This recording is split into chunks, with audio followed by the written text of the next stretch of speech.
Bismillahirrahmanirrahim. Assalamualaikum warahmatullahi wabarakatuh. Selamat pagi teman-teman. Pada kesempatan kali ini saya akan melanjutkan pembelajaran yang kemarin, yaitu tentang sistem dokumentasi. Kemarin kita sudah belajar tentang sistem dokumentasi manual, meliputi kelebihan dan kekurangannya. Selanjutnya, hari ini kita akan bahas apa sih kelebihan dan kekurangan dari sistem dokumentasi elektronik. Kemudian, kalau sudah menggunakan sistem dokumentasi elektronik, apa sih peran dari perawat saat melakukan asuhan keperawatan? Nah, untuk pembahasan kita kali ini meliputi apa kelebihan sistem dokumentasi keperawatan elektronik, kemudian kelemahan dari sistem dokumentasi elektronik, cara kerjanya seperti apa, pengoperasiannya seperti apa, dan peran perawat dalam sistem dokumentasi elektronik. Nah, sebelumnya gambaran bagaimana sih sistem dokumentasi elektronik. Anda bisa lihat di sini ya. Anda juga bisa searching di mana saja sih sudah diterapkan hal seperti ini. Sistem dokumentasi elektronik ini modelnya tentu berbasis komputer karena memang dia komputerisasi, disetting agar lebih mudah mobile, dia disetting seperti ini, sehingga saat memberikan tindakan atau asuhan keperawatan bisa langsung diketikkan di sini ya. Nah, ini formatnya, Anda bisa lihat juga yang lain, seperti apa sih format dari sistem dokumentasi elektronik. Nah, ini salah satu contohnya. Di sini ada program yang meliputi bagaimana vital sign, kemudian nama perawatnya siapa, ya, diagnosisnya apa, sampai sejarah, kemudian lab-nya, dan sejarah di sini maksudnya sejarah di sini maksudnya adalah riwayat kesehatan pasiennya, kemudian obat-obatannya seperti apa, semua sudah terinclude di dokumentasi elektronik. Nah, apa sih sebenarnya dokumentasi keperawatan elektronik? Yaitu segala sesuatu yang dituliskan secara elektronik, semuanya berbasis komputer. Karena ternyata ini memang memudahkan sekali perawat saat memberikan asuhan keperawatan. Nah, sesuatu yang dituliskan secara elektronik ini menggambarkan bagaimana pelayanan keperawatan yang diberikan kepada klien, dan bukti ini juga sama seperti manual ya, bisa digunakan sebagai bukti bahwa tenaga berwenang ini sudah melakukan kewajibannya terhadap klien. Jadi bukti dari perawat sudah melakukan pelayanan keperawatan ini adalah dengan menuliskan asuhan keperawatan secara elektronik. Nah, data apa saja yang dibuat? Seperti yang sudah ada di contoh tadi ya, di program yang ada di depan. Jadi dalam data elektronik ini, data yang dibuat meliputi pengkajian. Jadi hasil pengkajiannya seperti apa, kemudian perumusan diagnosa keperawatan, perencanaan, implementasi atau pelaksanaan, kemudian catatan perkembangan dan evaluasi, biasanya kalau manual itu CPPT, kemudian ada billing juga ya, sistem pembayaran pasien, kemudian ada discharge planning, dan akses data dari profesi lain. Jadi di situ sudah ada akses bagaimana kolaborasi antara perawat dengan tenaga kesehatan lain, misalnya dengan dokter, dengan farmasi, dan dengan radiologi. Nah, kenapa elektronik ini sangat menguntungkan? Karena karakteristik dasar komputer ini adalah cepat, dapat diandalkan, dan kemampuan menyimpan datanya dalam jumlah besar ya. Cepat karena mampu menampilkan data yang dibutuhkan secara cepat. Anda tinggal klik saja misalnya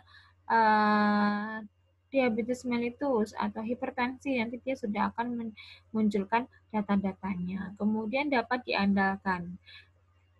Karakteristik data komputer itu dapat diandalkan karena mudah mendapatkan data yang dibutuhkan. Hanya dengan menekan tombol, maka seluruh datanya akan muncul. Misalnya dengan menekan nama pasien saja atau nama RM-nya saja, semua data bisa langsung muncul dalam waktu yang cepat. Kemudian kemampuan menyimpan data, kita tahu sendiri ya, komputer itu bisa menyimpan data dalam jumlah yang besar, kemudian tidak menghabiskan banyak tempat atau space. Jadi benar-benar memudahkan pelayanan kesehatan.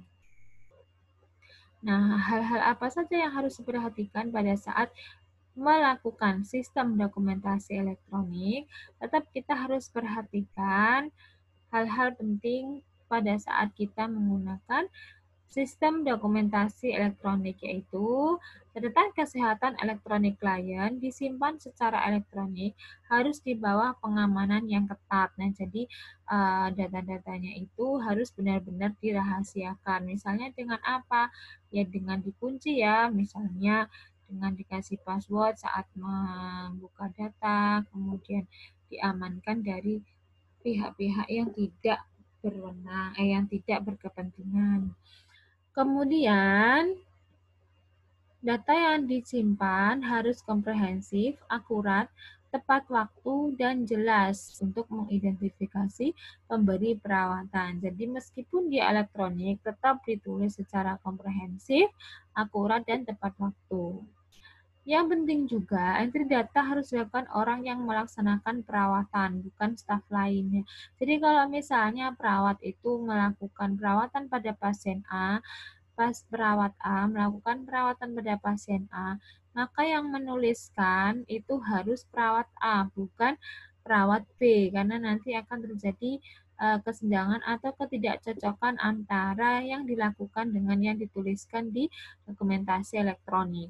Kemudian, saat memasukkan data, data yang dibuat secara elektronik dianggap sebagai bagian permanen dari rekaman dan tidak dapat dihapus. Jadi harus hati-hati memasukkannya karena ini akan menjadi data permanen dari rekaman yang tidak bisa dihapuskan. Nah, bagaimanakah kebijakan lembaga pengguna pengolahan data elektronik? Nah, kebijakannya adalah yang pertama melakukan koreksi bila terjadi kesalahan dalam dokumentasi atau jika terlambat memasukkan data. Nah, ini perlu pengawasan kalau misalnya ternyata data yang dimasukkan itu salah atau terlambat, maka bisa memberikan koreksi. Kemudian yang kedua, mencegah penghapusan informasi. Nah, ini yang penting, jangan sampai disalahgunakan dan berbahaya juga nanti ya ketika setiap orang bisa menghapus informasi secara gampang. Jadi dia harus menciptakan sistem agar orang yang menggunakan data elektronik ini tidak mampu atau tidak bisa menghapus informasi. Kemudian mengidentifikasi perubahan dan update catatan.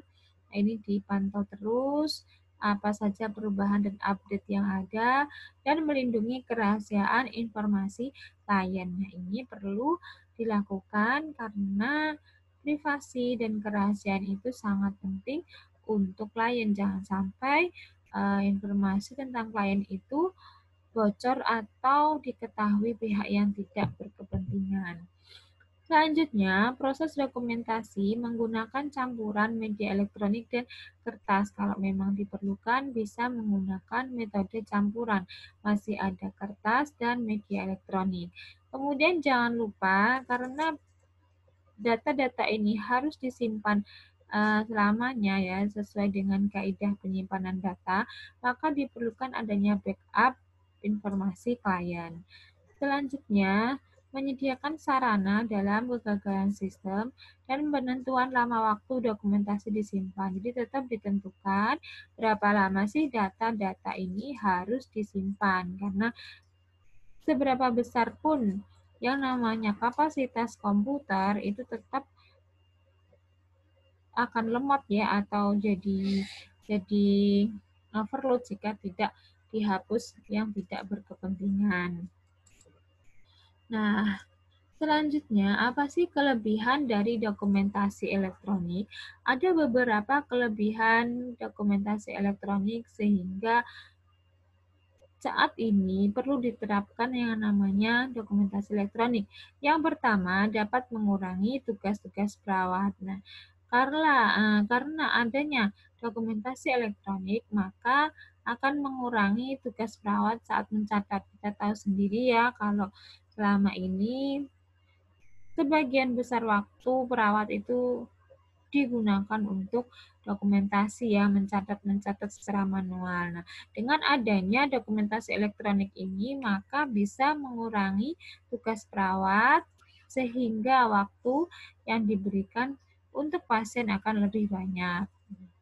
Ini menyangkut ya yang kelebihan pertama itu terkait kelebihan kedua, yaitu meningkatkan waktu yang tersedia untuk memberikan perawatan langsung kepada klien. Jika tugas perawat itu terkurangi, misalnya dengan elektronik, sehingga tidak perlu waktu lama untuk menulis dokumentasi, maka diharapkan itu bisa meningkatkan waktu yang lebih banyak kepada klien. Jadi akan lebih banyak waktu dihabiskan untuk memberikan asuhan keperawatan kepada klien daripada untuk sekedar menulis catatan, karena dua-duanya tetap penting ya, dokumentasi tetap penting, perawatan atau pelayanan keperawatan harus tetap jalan. Selanjutnya, kelebihannya, komputer membantu mengurangi kesalahan, menstandarkan rencana asuhan keperawatan, dan meningkatkan kepuasan serta produktivitas keperawatan. Jadi dengan adanya komputer, maka bisa mengurangi kesalahan dalam critical thinking misalnya, kemudian menjadikan suatu standar, jadi standarnya akan sama setiap orang, setiap perawat, menstandarkan rencana asuhan keperawatan, sehingga dengan adanya standar rencana asuhan keperawatan bisa meningkatkan kepuasan dan produktivitas perawat. Yang keempat, bisa meningkatkan perbaikan kualitas dan pengambilan keputusan yang lebih cepat. Seperti tadi ya, karena komputer itu cepat sekali, misalnya kita mau mengetikkan, mau mengetahui satu hal, kita tinggal ketik, nah kemudian akan keluar data-datanya secara lengkap, sehingga keputusan itu bisa diambil lebih cepat daripada dibandingkan yang manual. Nah, istilahnya atau sederhananya, komputer itu membuat segala hal menjadi lebih mudah dan cepat. Namun, tetap kita harus perhatikan, di balik kelebihan ada kekurangan ya. Jadi ada beberapa kekurangan-kekurangan mengapa ada beberapa rumah sakit yang belum menerapkan dokumentasi elektronik ini. Kemarin sudah dicari ya, rumah sakit apa saja yang menerapkan dan tidak atau belum menerapkan dokumentasi elektronik. Ada beberapa kekurangan dokumentasi elektronik, yaitu ternyata dokumentasi elektronik ini membutuhkan kesiapan ya. Jadi dibutuhkan kesiapan dan motivasi perawat dalam penggunaan International Classification for Nursing Practice. Jadi salah satu contoh dari dokumentasi elektronik ini adalah ICNP. Ternyata ICNP ini yang sudah distandarkan ini belum, atau istilahnya bagaimana ya? Sosialisasinya mungkin belum mencapai seluruh perawat, sehingga dibutuhkan kesiapan dan motivasi perawat untuk mempelajari dan menggunakan ICNP ini.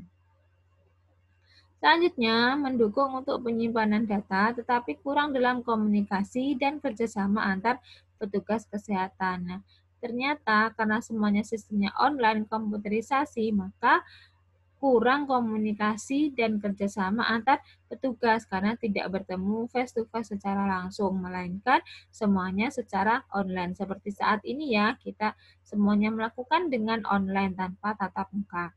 Kemudian yang ketiga, fasilitator yang kurang memahami proses keperawatan. Nah, ini bisa menjadi faktor penghambat jika fasilitatornya kurang memahami proses keperawatan, dan yang sering kita alami, baik itu komputer atau gadget atau HP, itu adalah paparan radiasi. Ya, paparan radiasi ini karena sering terpapar harus melihat terus laptop atau komputernya sehingga akan mempengaruhi kesehatan karena paparan radiasinya.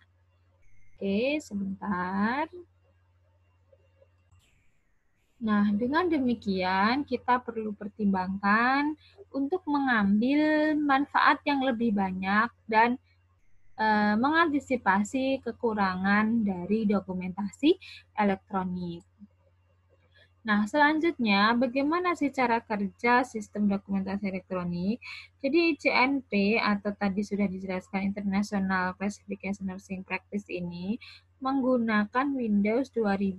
Mungkin sekarang sudah lebih canggih ya untuk dokumentasi keperawatan. Nah, di situ sesuai dengan tampilan tadi yang di depan, di layar depan tadi, untuk kata kunci pada sistem ini menggunakan bahasa Korea dan bahasa Inggris. Jadi kita pilih yang gampang ya, bahasa Inggris ya daripada bahasa Korea ya, harus belajar dulu.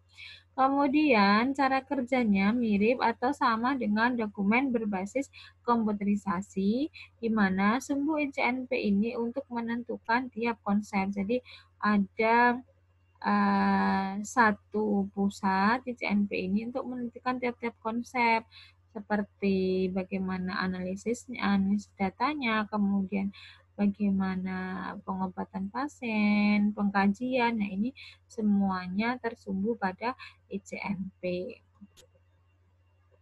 Nah, bagaimana cara pengoperasian ICNP?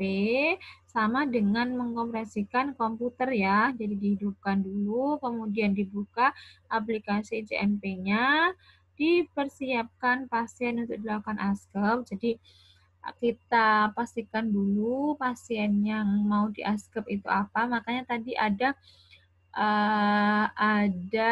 campuran ya, campuran antara manual dan elektronik karena bisa saja kita dalam memasukkan data tentang pengkajian pasien itu kita tulis dulu di kertas, kemudian kita salin, kita tuliskan di komputer. Nah, kalau sudah siap pasiennya yang dilakukan askep, maka kita mulai dari pengkajian dengan menanyakan apa masalahnya, kemudian setelah mendapatkan masalah, kita analisis, sehingga akan muncul nanti diagnosa keperawatan sampai akhirnya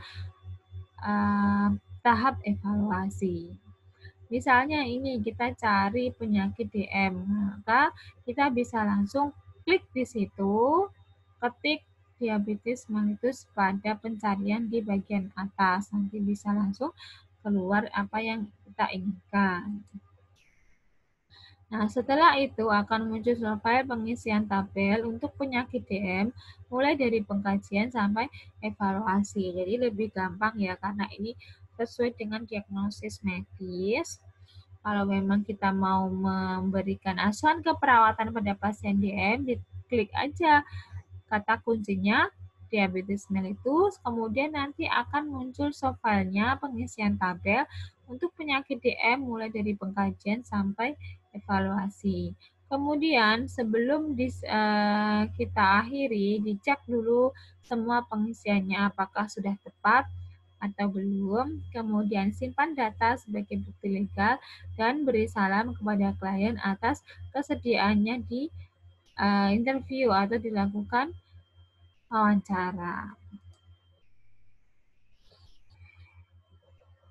Selanjutnya, kalau memang seperti itu, lalu apakah peran perawat sebagai pelaksana asuhan keperawatan? Tentu saja, meskipun ini berbasis elektronik, seorang perawat tetap harus memperhatikan kebutuhan dasar manusia melalui pemberian pelayanan keperawatan. Jadi tadi sesuai dengan kelebihan atau keuntungan yang ingin didapatkan dari adanya dokumentasi elektronik, diharapkan dengan dokumentasi elektronik ini perawat memiliki waktu yang lebih banyak ke pasien. Jadi peran perawatnya adalah bagaimana perawat tersebut lebih memperhatikan kebutuhan dasar manusia saat memberikan pelayanan keperawatan. Nah, bisa saja kalau kita banyak menghabiskan waktu dengan pasien, kita akan memperoleh banyak data. Sebenarnya pasien ini apa sih yang masih kurang? Nah, ini kita bisa dapatkan info yang lebih banyak. Kemudian, menentukan diagnosis keperawatan agar bisa direncanakan dan dilaksanakan tindakan hingga evaluasi. Tentunya dibantu dengan program ICNP ya. Meskipun di ICNP ini sudah ada standarnya, nanti kalau dimasukkan data ini, diagnosisnya apa. Jadi tetap kita harus pantau apakah benar-benar cocok diagnosis yang ada di sini dengan yang ada di lapangan. Jadi sudah tepat belum ya diagnosis yang ada di komputer dengan yang dihadapi oleh klien. Nah, ini tetap peran perawat adalah menentukan diagnosis keperawatan agar bisa direncanakan dan dilaksanakan tindakan hingga evaluasi. Jadi tetap kita harus pantau, kita yang tahu kondisi pasien, kita yang tentukan apakah yang dituliskan atau yang dimunculkan di ICNP ini sudah tepat atau belum dengan yang ada di pasien. Itu sebagai pemberi asuhan perawatannya. Selanjutnya, apa peran perawat sebagai peneliti dan pengembangan ilmu keperawatan? Jadi sebagai peneliti diharapkan bisa mengidentifikasi masalah penelitian. Nah, ini diharapkan dengan adanya dokumentasi elektronik ini bisa menjadi pemicu atau menjadi sarana untuk mengidentifikasi masalah penelitian mengenai teknologi informasi. Jadi apa sih yang kurang dari program ini sehingga diharapkan program ini akan semakin memudahkan, akan semakin meningkatkan asuhan keperawatan ya. Jadi kenapa penelitian itu sangat penting agar kita bisa memperoleh sesuatu yang lebih baik dan meninggalkan yang memang kurang. Jadi kekurangan-kekurangan tadi bisa dihilangkan dengan adanya penemuan-penemuan baru. Kemudian yang kedua, menerapkan prinsip dan metode penelitian. Jadi diharapkan tetap perawat sebagai peneliti bisa menerapkan prinsip dan metode penelitian, memanfaatkan hasil penelitian untuk meningkatkan mutu asuhan, pelayanan, dan pendidikan keperawatan. Masih ingat ya? Kemajuan perawat atau profesi perawat ini didukung dengan 3 hal, yaitu yang pertama pendidikan keperawatan, kemudian pelayanan keperawatan, dan yang ketiga adalah penelitian atau riset. Jadi ketiga hal ini saling mendukung dan saling berputar, saling istilahnya siklus yang tidak bisa dihentikan ya. Untuk kemajuan keperawatan, 3 siklus ini harus tetap berlangsung dan berkesinambungan. Di pelayanan harus tetap meningkatkan pelayanan, dari mana kita bisa memberi pelayanan yang bagus dengan evidence based practice. Ini berarti kan berhubungan dengan teori. Dari mana ditemukan teori? Karena adanya penelitian-penelitian di pelayanan keperawatan. Jadi seperti itu terus ya.